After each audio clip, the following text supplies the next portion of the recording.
FC หลุดโฟกัสเมื่ออุ๋งอิงไปทำอย่างนี้ลาหน่อยอุ๋งอิงไปเฮ็ดอย่างนั้นก่อนอื่นขอกล่าวคำว่าสวัสดีครับผมสวัสดีพี่น้องครับป้องปายมิตรหมอแคนแฟนหมอลำยินดีต้อนรับเข้าสู่ช่องไทยซีเกตชาแนลในคลิปที่2ของวันที่14เดือนพฤศจิกายนปีพุทธศักราช2568ค่ำคืนนี้ครับอยู่ทางด้านอำเภอศรีบุญเรืองจังหวัดหนองบัวลำพูพบพ่อกันแน่นอนกับสาวน้อยเพชรบ้านแพงสวัสดี FC สุขุสุคนนะครับเด้อที่ติดตามให้กำลังใจทางช่องไทยซีเกตชาแนลคลิปนี้สมมาว่าฮอดจอดถึงเรื่องราวของหลาดน้อยอุ๋งอิงไปทำแบบนี้ FC ถึงหลุดโฟกัสไปเฮ็ดยังครับมือว่านนี่เองเหตุการณ์เกิดขึ้นสดฮ้อนมือว่านลาดน้อยอุ๋งอิงไปเล่นที่อำเภอบ้านเข้าจังหวัดชัยภูมิพ่อไปฮอดจอดถึงย่างตลาดคือเก่าคือเดิมที่ลาดน้อยอุ๋งอิงเคยเฮ็ดเคยประพฤติปฏิบัติอยู่เป็นประจำนั่นคือร้านสินค้าราคาถูกเพียง20 บาทเท่านั้น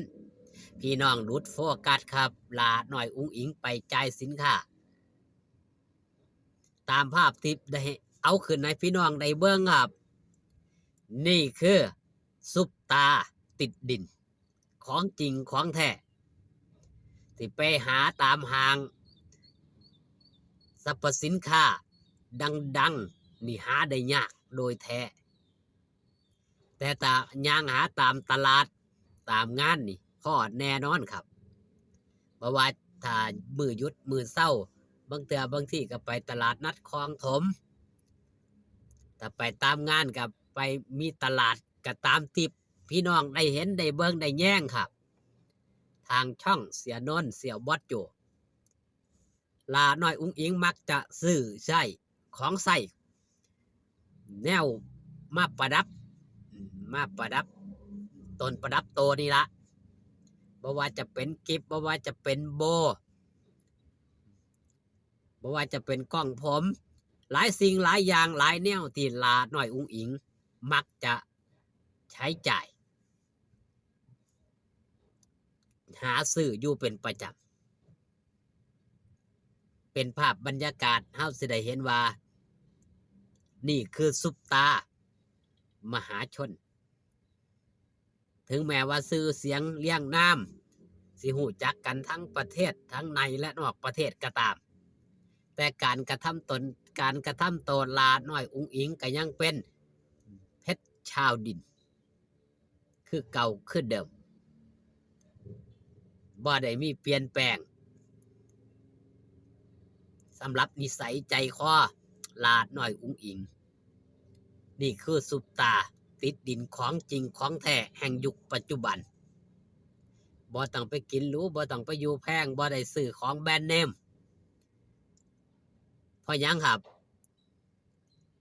เป็นซุปตาที่บ่ได้พกเงินค่าใช้จ่ายทั้งเบิดบ่ได้เป็นของเจ้าของครับเงินก็อยู่กับพี่มอสอีกแน่อยู่กับแม่บีแน่ผู้ใดติดตามใกล้ๆครับต้องพกเงินไปนำเพื่อหยังครับเพื่อลาดน้อยอุ๋งอิงขอบ่ได้ขอซื้อๆดอกครับใส่ก่อนเดี๋ยวเอามาจ่ายที่หลังก็ได้คือด้วยความหักด้วยความแพงเป็นซุปตาที่บ่คือบ้านบ่คือเมืองเพิ่น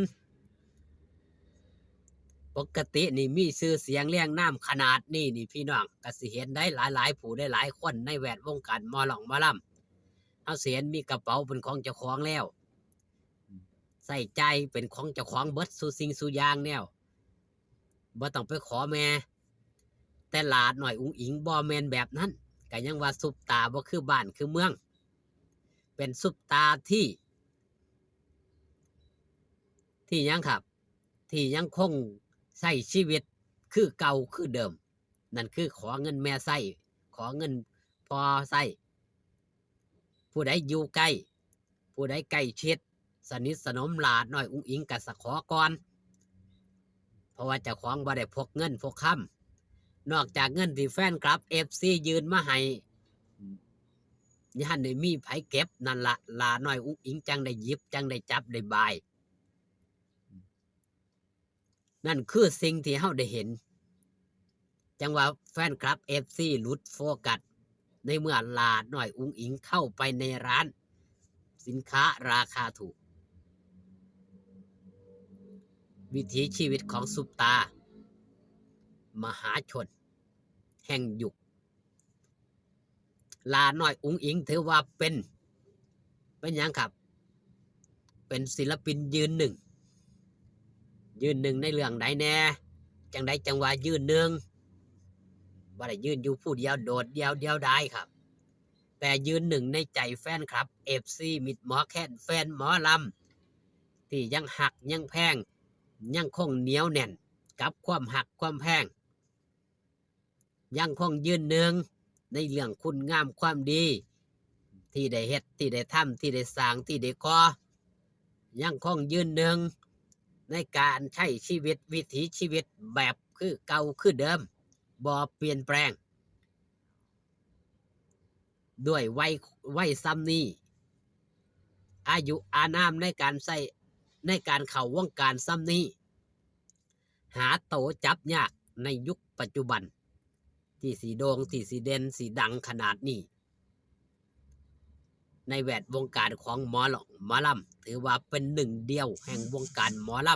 ำที่ได้มาปรับมาเปลี่ยนหมอลำให้มีความคึกคืนให้มีความสดใสให้มีหลายๆคนเข้ามาหูจักวงการหมอลำมากขึ้นหลายขึ้นนั่นเองถือว่าเป็นคนแรกที่เฮ็ดให้วงการหมอลำนี่คลึกครื้น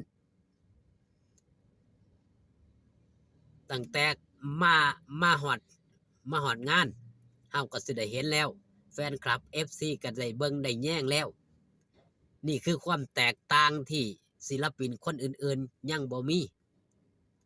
แต่ลาน้อยอุ้งอิงมีนี่คือสิ่งที่เฮาได้เห็นสิ่งที่เฮาได้สัมผัสโดยตรงมื้อนี้ถือว่าอากาศสดชื่นอากาศสดใสแดดจ้าอย่าลืมอย่าพลาดครับไปให้กำลังใจหลาดน้อยอุ้งอิงเด้อครับเด้อมือแรงอยู่ทางกำอำเภอศรีบุญเรืองจังหวัดหนองบัวลำพูคลิปนี้ฝากตอนเอาไว้แต่เพียงซ้ำนี้ครับอยู่ดีมีแห้งพอกันคลิปหน้าสบายดีครับผม